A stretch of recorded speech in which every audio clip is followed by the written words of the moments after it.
Bună, Capricorn! Bine ai venit și mă bucur să te am aici alături de mine. Hai să vedem pentru tine, Capricorn, ce urmează în conexiunea ta cu această persoană, cu persoana ta iubită, ok? Vreau să văd și din acest oracol ce urmează pentru Capricorn în această conexiune. Ce urmează pentru Capricorn în această conexiune. Ok, avem un card. Și avem doiul de spade. Acest card anunță faptul că cineva refuză să vadă ceva anume sau este un blocaj. Poți să ai de a face cu un semn de pământ ca și tine, un taur în mod specific și văd și puțin aer aici. Și avem acest hierofant de aici. Cineva are de asemenea de luat o anumită decizie foarte importantă și foarte greu de luat în legătură cu acest angajament serios sau cu acest taur. Asul de bâte anunță atracție puternică și avem și soarele foarte frumos. Soarele te ghidează. În lumina soarelui tu nu poți să trăiești în iluzie în niciun caz și vei găsi soluția potrivită aici. Hai să vedem din tarot energia ta în conexiune cu această persoană, ce simți tu acum conștient sau inconștient, unde ești tu în raport cu această legătură. A venit un card și este vorba despre cavalerul de spade. Ce reflectă prezența ta în această legătură? Cavalerul de spade anunță faptul că tu vrei să acționezi. Și am văzut la tine aici, în ceea ce vine, asul de bâte. Asul de bâte poate să anunțe faptul că există o atracție foarte puternică în legătură cu această persoană. Poți să ai de a face cu sau să fii tu în energia ta masculină sau, așa cum spuneam, să ai de a face cu un berbec, taur, leu. De ce cavalerul de spade? Cavalerul de spade, bineînțeles, acționează, spune adevărul, comunică, este ușor impulsiv și uneori și haotic și chiar aspru în felul în care se exprimă, depinde și de adevărul pe care îl transmite. Vedem aici regele de bâte, este în felul în care te poziționezi tu în această legătură. Regele de bâte anunță faptul că e o atracție puternică. Posibil să ai și leu pe harta natală. Pentru cei care citesc astăzi, e foarte posibil să aveți leu sau chiar berbec săgetător. Și îți dorești un angajament serios din ce văd eu aici. Îți dorești ceva serios. Și comunici în acest sens. Hai să vedem energia celuilalt. Unde se află cealaltă persoană? Ce simte? Ce gândește? Cum percepe conexiunea? Cum se poziționează celălalt față de tine? Cum se poziționează celălalt față de tine? Împărăteasa, foarte frumos, împărăteasa și roata norocului. Dacă îți aduci aminte, la baza pachetului anterior aveam și împăratul atunci când am primit acest card, cavalerul de spade. Acum avem împărăteasa pe masă. Împărăteasa reprezintă energia feminină. Posibil să citesc pentru foarte mulți dintre voi care sunteți în energia voastră masculină și asta indiferent de genul vostru, feminin sau masculin. Văd că această persoană este în energia sa feminină acum.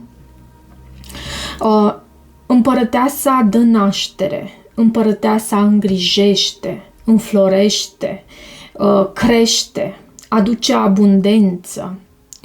De asemenea, avem și roata norocului. Este o carte a norocului și aș vrea totuși să clarific acest card, pentru că uneori poate să vorbească și despre faptul că această persoană aduce schimbare aici în această conexiune. 9 de monede, își alege independența sau muncește din greu, e preocupată foarte mult de jobul, cariera sa. Văd și asul de monede aici la baza pachetului.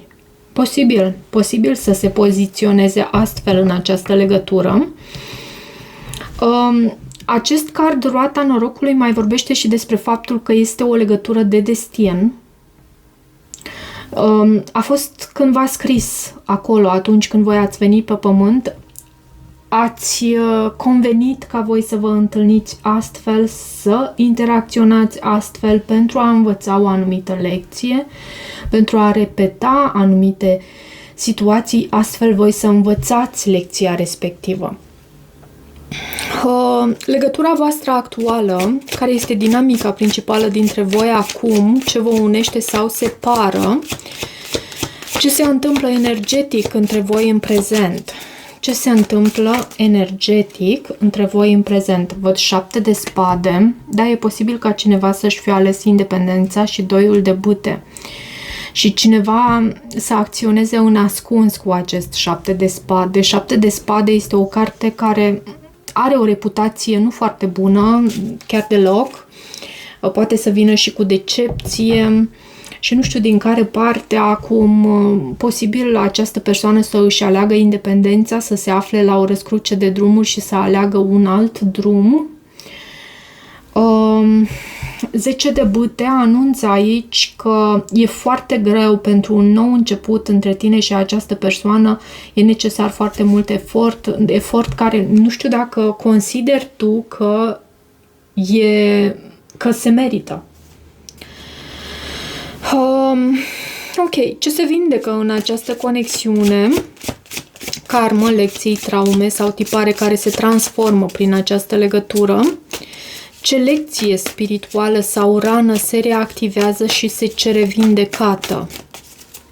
Ce lecție spirituală sau rană se cere vindecată, se reactivează și se cere vindecată?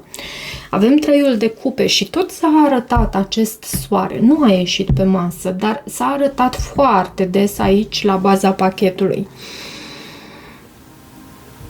3 de cupe este o carte a reuniunii. Poate că recent v-ați întâlnit, v-ați reîntâlnit, ați avut parte de momente împreună. Poate că a existat comunicare între voi. Și, da, pajul de spade. Poate că a existat comunicare între voi în ultimul timp și în lucrul care se cere vindecat, rana care se reactivează și se cere vindecată aici, din aceste întâlniri, din această comunicare între tine și această persoană, tu vei înțelege mai multe lucruri de data aceasta. Pajul de spade este și o carte a curiozității, este personajul acela foarte curios, foarte isteț, care știe să pună lucrurile cap la cap, încă nu este foarte matur, nu este la nivelul acelui rege de spade, dar e o persoană care învață foarte rapid. Și poate că vei pune lucrurile cap la cap aici.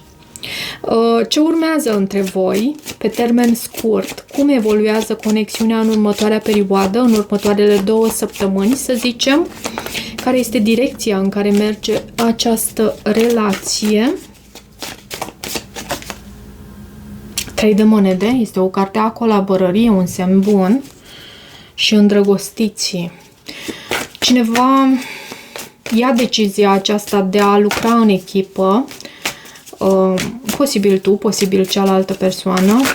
Este și o carte a muncii asidue, acest 3 de monede. Dar având și acel card îndrăgostiții pe care l-am avut anterior la baza pachetului, e ca și cum această atracție vă face nevoit să și colaborați, să lucrați în echipă, pentru că altfel nu simțiți că nu mai puteți înainta. Avem Marea Preoteasă. Marea Preoteasă este aici Și din nou îndrăgostiți și aveam o presimțire, sincer, pentru că s-a arătat de foarte multe ori soarele la baza pachetului și acum îndrăgostiții. Posibil să fie vorba și despre o legătură secretă între voi, pentru că Marea Preoteasă anunță și secret, anunță o persoană solitară, anunță nevoia de a-ți asculta intuiția iarăși în această dinamică cu această persoană și e posibil să aibă loc o reconciliere. Posibil. În cele din urmă, în ceea ce urmează între voi. Hai să văd ce mesaj avem din partea acestei persoane. Ce mesaj avem din partea acestei persoane?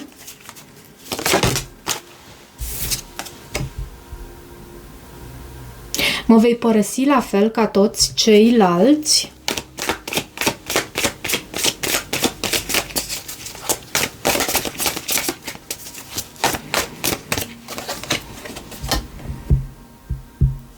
Am nevoie să mă înțeleg pe mine și la baza pachetului totul e mult prea mult pentru această persoană. Se pare că totul e mult prea mult.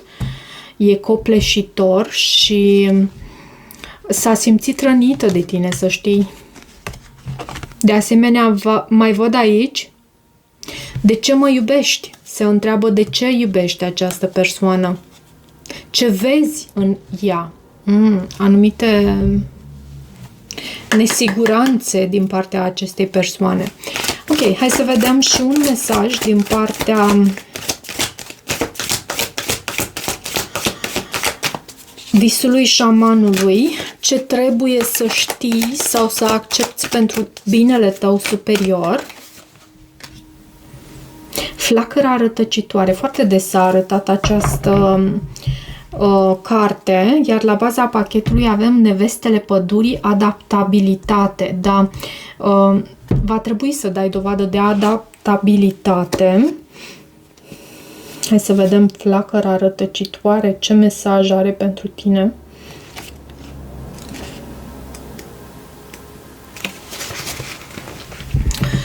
Comori ascunse în umbră, marele mister, Epifania.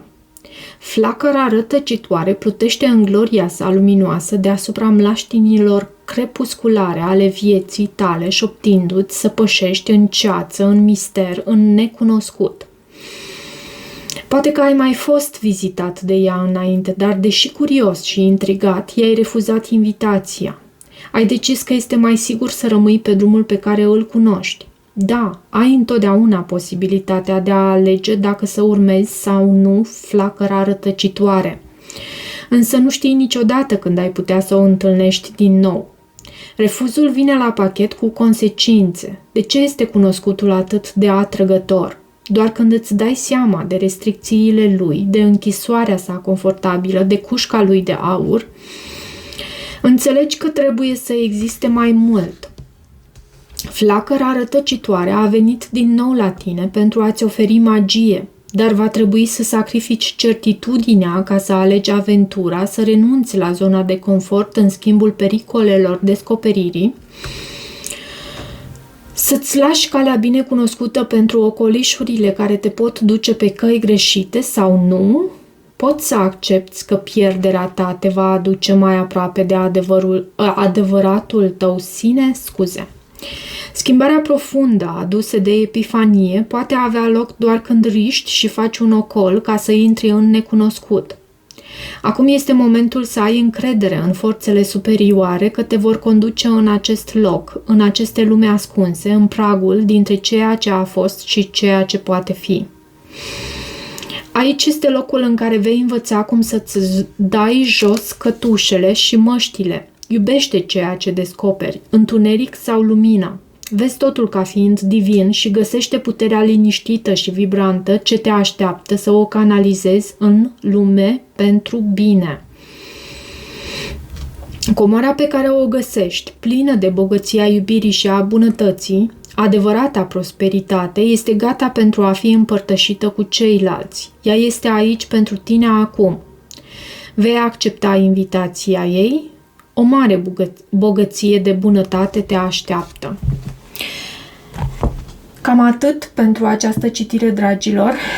Da, o citire interesantă, cu un mesaj foarte frumos pentru tine, Capricorn. Se pare că această persoană este în energia sa feminină, divină, și în același timp am sentimentul că în această conexiune trebuie să dai dovadă de adaptabilitate foarte mult, de flexibilitate.